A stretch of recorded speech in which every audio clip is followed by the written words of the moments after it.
మన చుట్టూ ఉన్న జీవప్రపంచం, చెట్లు, జంతువులు, చివరికి మనమే. అసలు మనం దేంతో తయారయ్యాం? రసాయనపరంగా చూస్తే మనలో ఏముంది? ఈరోజు మనం సరిగ్గా ఇదే రహస్యాన్ని ఛేదించబోతున్నాం. సరే, ఈ ప్రయాణం మొదలుపెట్టాలంటే మనం మూలాల్లోకి వెళ్ళాలి. అక్షరాల మూలకాల గురించి మాట్లాడుకోవాలి. ఇక్కడీ టేబుల్ చూడండి. ఇది చాలా ఆసక్తికరమైన పోలిక. ఒకవైపు నిర్జీవంగా ఉండే భూమిపటలం, మరోవైపు జీవంతో తొణికిసలాడే మన మానవ శరీరం. ఈ రెండింటిలో ఉన్న మూలకాలను పక్కపక్కన పెట్టి చూపిస్తోంది. ఇక్కడే అసలు కథ మొదలవుతుంది. ఈ చార్ట్ చూస్తుంటే ఒక విషయం స్పష్టంగా కనిపిస్తోంది. అదేంటంటే, భూమిలో దొరికే మూలకాలే మన శరీరంలోనూ ఉన్నాయి, కానీ వాటి పాళ్లు మాత్రం చాలా చాలా తేడాగా ఉన్నాయి. ముఖ్యంగా కార్బన్, హైడ్రోజన్ చూడండి. భూమి పటలంతో పోలిస్తే మన శరీరంలో అవి ఎంత ఎక్కువగా ఉన్నాయో. ఈ తేడానే జీవానికి, నిర్జీవానికి మధ్య ఉన్న అతిపెద్ద రహస్యానికి తొలి క్లూ అన్నమాట. మరి ఇదే మనల్ని ఒక కీలకమైన ప్రశ్న దగ్గరకు తీసుకువస్తుంది. భూమి, రాళ్ళు ఏ నక్షత్ర ధూళితో తయారయ్యాయో మనమూ దాంతోనే తయారైనప్పుడు జీవాన్ని జీవమనిపించేలా చేసే ఆ ప్రత్యేకమైన పదార్థమేంటి? ఈ ప్రశ్నకు సమాధానం కావాలంటే శాస్త్రవేత్తలు ముందొక పనిచేయాలి. అదేంటంటే, జీవ కణజాలంలో ఏమేమి రసాయనాలున్నాయో విడదీసి చూడాలి. అచ్చమొక మెకానిక్ ఇంజిన్ని విప్పి చూసినట్లు వీళ్లు జీవితాన్ని రసాయనపరంగా విడదీసి చూడటానికి ఒక పద్ధతిని కనిపెట్టారు. విధానం చాలా సింపుల్గా ఉంటుంది. ఏదైనా ఒక జీవ కణజాలం, ఉదాహరణకు కాలేయం ముక్కో లేదా ఏదైనా ఆకునో తీసుకుని ట్రైక్లోరో అసిటిక్ యాసిడ్లో వేసి బాగా రుబ్బుతారు. అచ్చం మనమింట్లో స్మూదీ చేసుకున్నట్టే. ఆ తర్వాత దాన్ని ఒక వస్త్రం, చీజ్ క్లాత్ లాంటి దాంతో వడపోస్తారు. అంతే. ఈ చిన్న ప్రయోగంతో కణంలో ఉన్న పదార్థాలన్నీ 2 భాగాలుగా విడిపోతాయి. ఆ వడపోసినప్పుడు మనకి 2 రకాల ద్రవాలొస్తాయి. ఒకటి ఫిల్టర్ అయి కిందకి దిగింది, దీన్నే ఆమ్లంలో కరిగే భాగం అంటారు. రెండోది ఫిల్టర్ అవ్వకుండా పైన మిగిలిపోయిన చిక్కటి పదార్థం, దాన్ని ఆమ్లంలో కరగని భాగం అంటారు. అంటే కణంలో ఉన్న రసాయనాలని సైజుని బట్టి వేరుచేశారన్నమాట. కొన్ని చిన్నవి, కొన్ని పెద్దవి. ఇదే మన పరిశోధనలో దొరికిన మొదటి ఆధారం.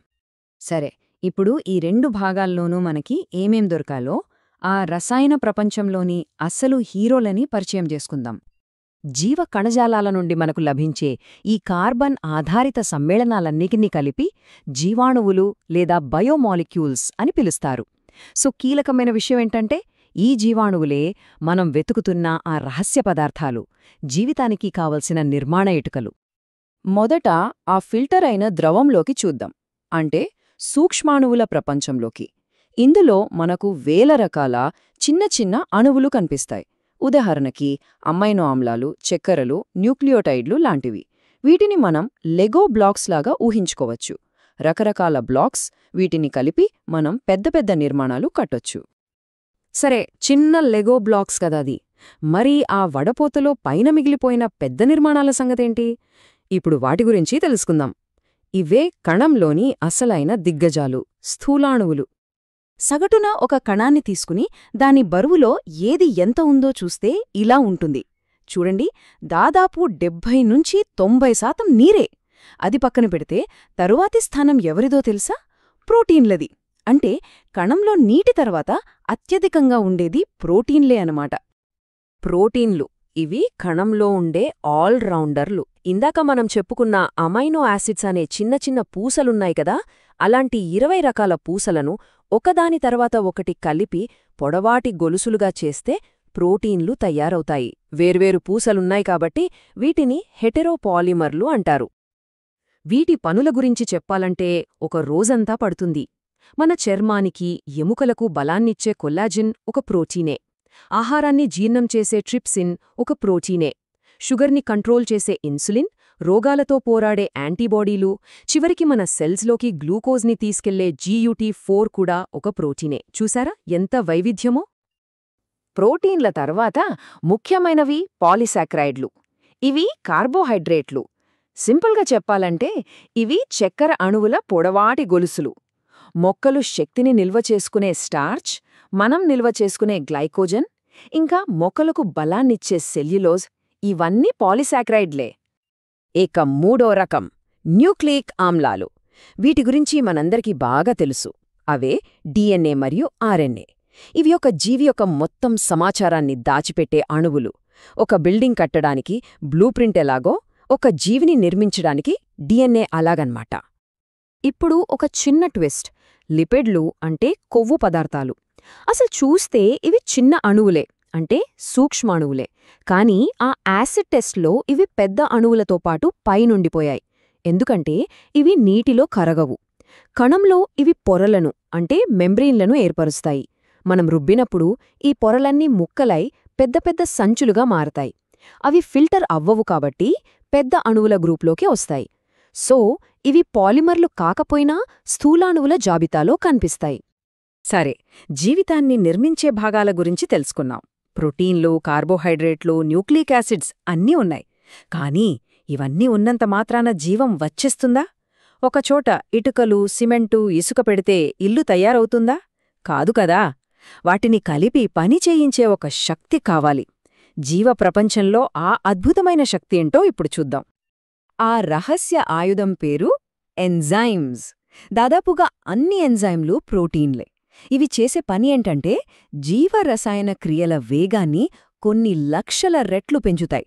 ఇవి ఉత్ప్రేరకాలుగా పనిచేస్తాయి, అంటే రియాక్షన్లో పాల్గొంటాయి, కాని వాటికవే ఏ మార్పు చెందకుండా బయటకొచ్చేస్తాయి.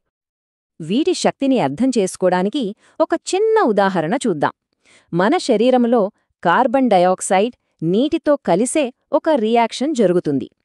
ఈ రియాక్షన్కి ఏ ఎంజైమ్ సహాయం లేకపోతే గంటకు కేవలం 200 అణువులు మాత్రమే తయారవుతాయి.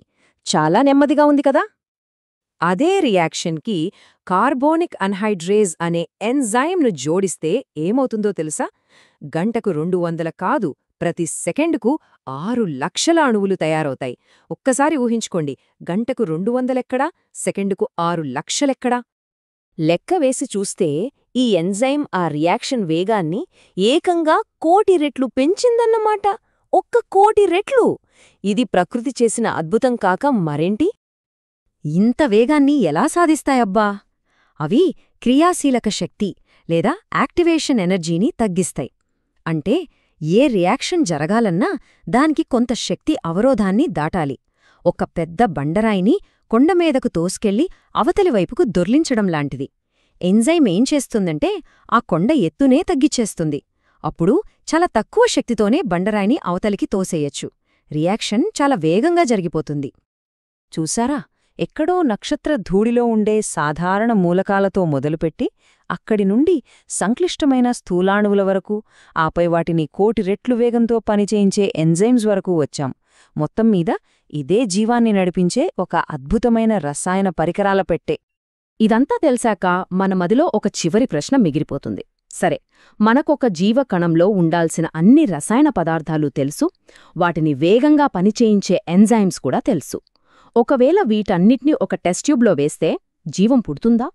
జీవం లేని రసాయనాల కుప్పకి జీవంతో తొణికిసలాడే కణానికి మధ్య ఉన్న ఆ అసలైన స్పార్కేంటి? బహుశా ఇదే సైన్స్ ముందున్న అతిపెద్ద సవాలు.